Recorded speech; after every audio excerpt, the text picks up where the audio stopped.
ಒಳಗೆ ಹೋದಾಗ ಅನ್ನದ ಬೆಲೆ ಗೊತ್ತಾಗುತ್ತೆ, ಸಂಬಂಧಗಳ ಬೆಲೆ ಗೊತ್ತಾಗುತ್ತೆ ಅಂತ ಹೇಳ್ತಾರೆ. ಸೊ ನೀವೆಲ್ಲರೂ ಕೂಡ ಒಂದು ಊಟಕ್ಕೆ ಪರದಾಡಿದ ರೀತಿ ನಮಗೆ ಗೊತ್ತಾಗ್ತಾ ಇತ್ತು.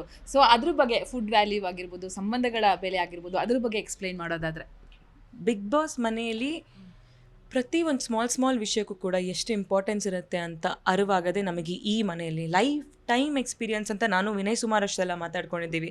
ಯಾಕಂದರೆ ಒಂದು ಅನ್ನ ಆಗಿರ್ಬೋದು, ಒಂದು ಫ್ರೂಟ್ ಆಗಿರ್ಬೋದು, ಒಂದು ಮೊಟ್ಟೆ, ಒಂದು ಬಾಳೆಹಣ್ಣು ಎಷ್ಟು ಇಂಪಾರ್ಟೆಂಟು. ಅದೆಲ್ಲರಿಗಿಂತ ಹೆಚ್ಚಾಗಿ ನಮ್ಮ ಫ್ಯಾಮ್ಲಿದು ಇಂಪಾರ್ಟೆನ್ಸ್. ಒಂದು ಲೆಟರು ಒಂದು ಫ್ಯಾಮ್ಲಿ ಜೊತೆ ಕನೆಕ್ಟಾಗಿ ಇಟ್ಕೊಳ್ಳ, ಒಂದು ಫ್ಯಾಮಿಲಿ ಲೆಟರ್ ಬರಬೇಕು ಅಂತ ಹೇಳಿದ್ರೆ, ಇಲ್ಲ ಫ್ಯಾಮ್ಲಿ ಕಡೆಯಿಂದ ಒಂದು ಊಟ ಬರಬೇಕಂತ ಇದ್ದರೆ, ಐ ಸ್ವೇರ್ ನನ್ನ ಮನೇಲಿರೋತ್ತಿಗೆ ನಾನಿಂದ ಯಾವತ್ತೂ ಯೋಚನೆ ಮಾಡಿರಲಿಲ್ಲ ಒಂದು ಫೋಟೋ ಬರಬೇಕಂದ್ರೆ ಎಷ್ಟು ಅಂತ. ಎಷ್ಟು ಯಾವ ಥರ ನಮಗೆ ಬಿಸಿನೀರಿಗೆ ಪ್ರೀತಿ ಹುಟ್ಟಿದೆ. ಬಿಸಿನೀರು ಬರುತ್ತೆ ಬೆಳಗ್ಗೆ ಇಷ್ಟರ ಒಳಗೆ, ಬಟ್ಟೆಗಳು ಮನೆಯಿಂದ ಬರುತ್ತೆ ಅಂದರೆ ಈ ಮನೇಲಿದ್ರೆ ಮಾತ್ರ ಸಾಧ್ಯ. ಆ್ಯಂಡ್ ಯಾರು ಎಲ್ಲೂ ಇದನ್ನ ನಮಗೆ ಪ್ರೂವ್ ಮಾಡೋಕ್ಕಾಗಲ್ಲ. ಒಂದೊಂದು ಚಿಕ್ಕ ವಸ್ತುದು ಎಷ್ಟು ಇಂಪಾರ್ಟೆನ್ಸ್ ಇರುತ್ತೆ ಅಂತ. ಒಂದು ಸ್ವೀಟಿಗೆ ಎಷ್ಟು ಬೆಲೆ ಇರುತ್ತೆ ಅಂತ. ನಾನು ಸ್ವೀಟೇ ತಿನ್ನಲ್ಲ, ಐ ಹೇಟ್ ಸ್ವೀಟ್. ಬಟ್ ಅಲ್ಲಿ ನಾವು ದಾಲ್ನ ಇಟ್ಕೊಂಡು ಸಕ್ಕರೆ ಹಾಕಿ ದಾಲ್ ಮಾಡ್ಕೊಂಡು, ಅಂದರೆ ದಾಲ್ ಕಿಚಡಿನೋ ದಾಲ್ ಪಾಯಸನೋ ಏನೋ ಮಾಡ್ಕೊಂಡು ತಿಂತಿರ್ಬೇಕಿದ್ರೆ ಒಂದೊಂದು ಸ್ಪೂನ್ ತಿನ್ನಕ್ಕೆ ನಾವು ಹೊಡೆದಾಡ್ಕೊತಿದ್ವಿ ಅಲ್ಲಿ. ನಾನು ಇವಾಗ ನಿಮಗೂ ಕೂಡ ನಾನು ಕೂಡ ಅದನ್ನೇ ಸ್ಟಾರ್ಟಿಂಗ್ ಫಸ್ಟ್ ಕಾಲ್ ಮಾಡಿದಾಗ ಯಾಕೆ ಹಿಂಗಾಯ್ತು ಅಂತ.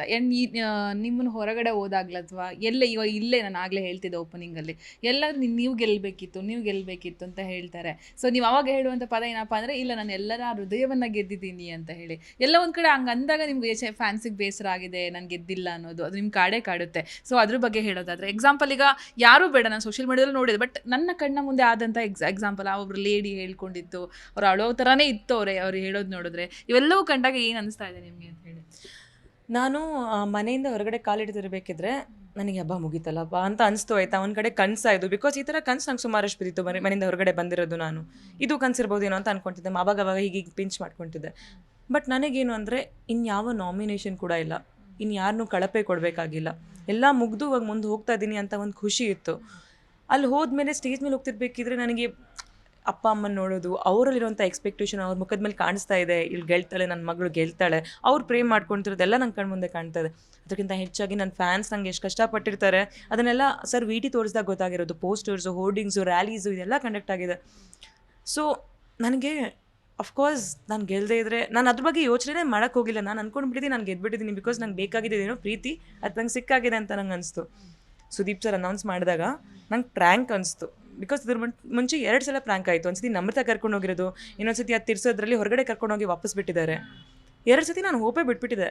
3ನೇ ಸಲ ಇದು ಪ್ರ್ಯಾಂಕ್ ಅಂದ್ಕೊಂಡು ನಾನು ಸುದೀಪ್ ಸರ ನಡ್ಕೊಂಡಂಗೆ ನೋಡ್ತೀನಿ, ಜೋಕ್ ಅಲ್ವಾ ಅಂತ. ಸುದೀಪ್ ಸರ್ ಕಣ್ಣಲ್ಲೇ ಕಾಣಿಸ್ತೀವಿ ಜೋಕ್ ಅಲ್ಲ ಅಂತ. ಆ್ಯಂಡ್ ಅವರು ಬ್ಯಾಡ್ ಲಕ್ ಅಂತ ಒಂದು ಪದ ಯೂಸ್ ಮಾಡ್ತಾರಲ್ವಾ, ಅವಾಗ ನಂಗೆ ಗೊತ್ತಾಯಿತು ಹೀಗೆ. ಅಂದರೆ ಇನ್ನೇನೋ ಮಾಡೋಕ್ಕಾಗಲ್ವಲ್ಲ. ಆ್ಯಂಡ್ ನನ್ನ ಫ್ಯಾಮ್ಲಿ ತುಂಬ ವಿಶ್ ಮಾಡ್ತಿದ್ದೆ, ನಾನು ನೋಡ್ತಾ ಇದ್ದೆ. ನಾನು ದೇವ್ರ ಮೇಲೆ ನಂಬಿಕೆ ಇಟ್ಕೊಂಡಿದ್ದೆ. ಸೊ ಪ್ರತಿ ಸಲ ಟಾಸ್ಕ್ ಆಡ್ತಿರ್ಬೇಕಿದ್ದು ನಾನು ಯಾವಾಗಲೂ ದೇವ್ರನ್ನ ನೋಡ್ತಿದ್ದೆ. ಬಿಗ್ ಬಾಸ್ ಮನೇಲೂ ಅಷ್ಟೇ, ಏನಾಗುತ್ತೋ ಒಳ್ಳೆದಕ್ಕಾಗತ್ತೆ. ಸೊ ನಾನು ಇವಾಗ ಅತ್ತೆ ಅಂದರೆ ನನ್ನ ಎಲ್ಲ ಫ್ಯಾನ್ಸ್ಗಳು ಕೂಡ ತುಂಬ ನೊಂದ್ಕೊಂಡು ಬಿಡ್ತಾರೆ. ಬಿಕಾಸ್ ಆಲ್ರೆಡಿ ತುಂಬ ಸಫರ್ ಮಾಡಿದ್ದಾರೆ ನನ್ನ ಜೊತೆ. ಇಲ್ಲೂ ಕೂಡ I can't break their heart ಅಂತ ನನಗೆ ಅನಿಸ್ತು. So what I did, I can just thank them. ಅವ್ರನ್ನ ನಾನು ಇಲ್ಲಿಗೆ ಬರ್ದಿದ್ದಿದ್ರೆ ಪಡ್ಕೊಳ್ಳೋಕ್ಕೆ ಆಗ್ತಾ ಇರಲಿಲ್ಲ. ಅಫ್ಕೋರ್ಸ್ ನನ್ನ ಟ್ರೋಫಿ ಗೆದ್ದಿಲ್ಲ ಅಂತ ಬೇಜಾರಿರುತ್ತೆ ಅವರಿಗೆ, ನನಗೂ ಬೇಜಾರಿದೆ. ಬಟ್ ಟ್ರಸ್ಟ್ ಮೀ, ನಿಜವಾಗ್ಲೂ ಅವರು ನನ್ನೋರಾದ್ರಲ್ವಾ, ನನ್ನ ಜೊತೆ ಇಷ್ಟು ಟ್ರಾವೆಲ್ ಮಾಡಿದ್ದಾರೆ, ಅದಕ್ಕೆ ನಂಗೆ ಖುಷಿ ಇದೆ. ಗೆಲ್ಲಿಲ್ಲ, ಬಟ್ ಅವ್ರ ಹೃದಯ ಗೆದ್ದಿದ್ದೀನಿ. And I am pretty sure ನಾನು ಅವ್ರನ್ನ ಯಾವಾಗಲೂ ನನ್ನ ಪ್ರತಿ ಹಂತದಲ್ಲೂ ನನ್ನ ಲೈಫಲ್ಲಿ ಐ ಮೇಕ್ ದೆಮ್ ಪ್ರೌಡ್. ಇನ್ನೇನು ಬೇಕು, ಟ್ರಾಫಿ ತಾನೇ ಗೆದ್ದಿಲ್ಲ, it's okay. Yes yes. Zee Kannada News ಈಗ ನಿಮ್ಮ ಮನೆಯಲ್ಲೇ ನೋಡಿ. ಎಲ್ಲ ಕೇಬಲ್ಗಳಲ್ಲಿ ಈಗ ಲಭ್ಯ.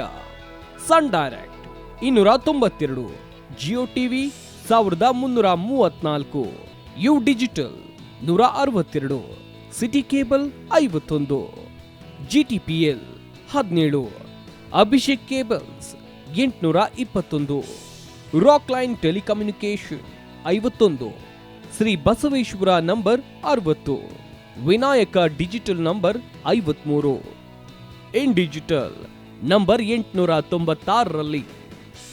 ನಿಮ್ಮಿಸ್ತದ ಜಿ ಕನ್ನಡ ನ್ಯೂಸ್ ನೋಡಿ ಆನಂದಿಸಿ.